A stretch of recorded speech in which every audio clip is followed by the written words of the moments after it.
A note on the girl king, Kristina the Queen, but girl king. When she was born, uh, the court had the impression that she's a boy. She fooled them all. She fooled us all, they say. And she becomes a queen at the age of 6. And she had a tough life. And she was quite a character. Now, I was thinking there are at least two possibilities, but two main ways to look at her. See the negative, which I did, or enjoy the positive, which is advisable. Milton said that the mind can make a hell out of heaven or a heaven out of hell.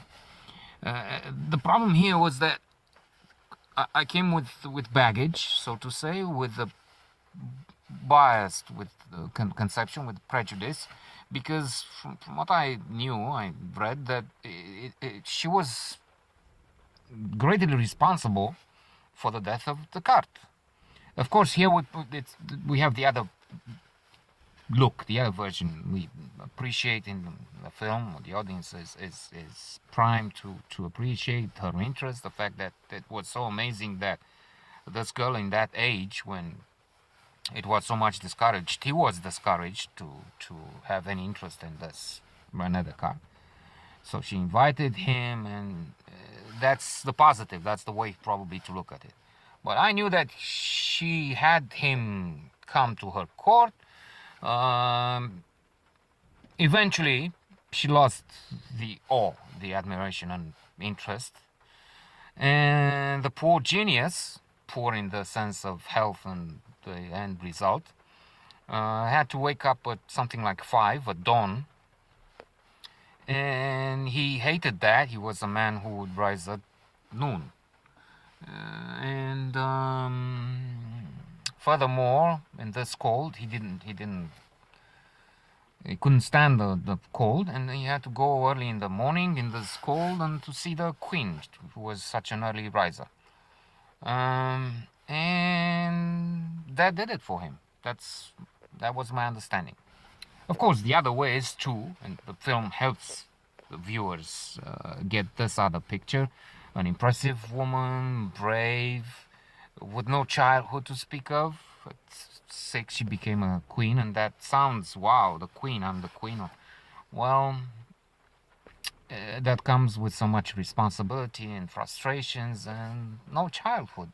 They have to do their duty all the time. It's not leisure and drinks and wine. Days of wine and roses, as in a Jack Lemmon film, which is, by the way, a tragedy, not the way it sounds, comedy with so many good things. And she was intelligent, hence the invitation for and interested in learning, curious. That's why Rene Descartes came and died at her court. And she was willing to face the man in her, especially the Chancellor. The only actor I know is the one playing the Chancellor, Nick Wist. The name of the actor, Chancellor, is Axel something. And she is gritty, she is fierce, she is maybe the Margaret Thatcher of her age. She has an issue with her mother. There is a moment that is, in a way, a little bit amusing, but also sad, when she has to undress to a large extent in front of this group of people. And they evaluate her health, and they look at the body, and she has a sign on the back, and they measure and put down 12 on her, and so on. And it's said that a servant was responsible. She fell on the stairs, but we later find out that it was her mother.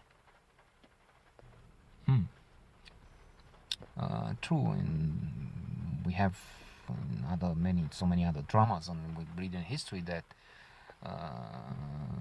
families were in conflict a lot of time.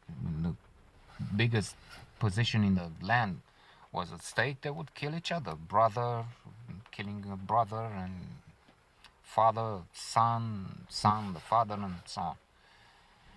And then there is another interesting aspect, and I was thinking about Proust. Proust in the chef-d'oeuvre, La Recherche du Temps Perdu, says about homosexuality, and he did know a few things. He was homosexual. And he said that, in fact, we look at many men and women, and in men, we don't see the fact that even if they look male, they're actually female. And we're talking those who have a certain sexual preference. So here, maybe the girl king is well put. I don't know. The fact is that she falls in love not with a man, not with the son of the chancellor as the chancellor would have it, but with a woman, a countess. And to end with, I wasn't thrilled by the film. A lot is missing, in my view, because the actress in the leading role doesn't have the charisma, the magnetism that I love in my favorite actors. I would rather actually have the countess, the actress portraying the countess in the leading role of the Queen, Kristina, the girl king.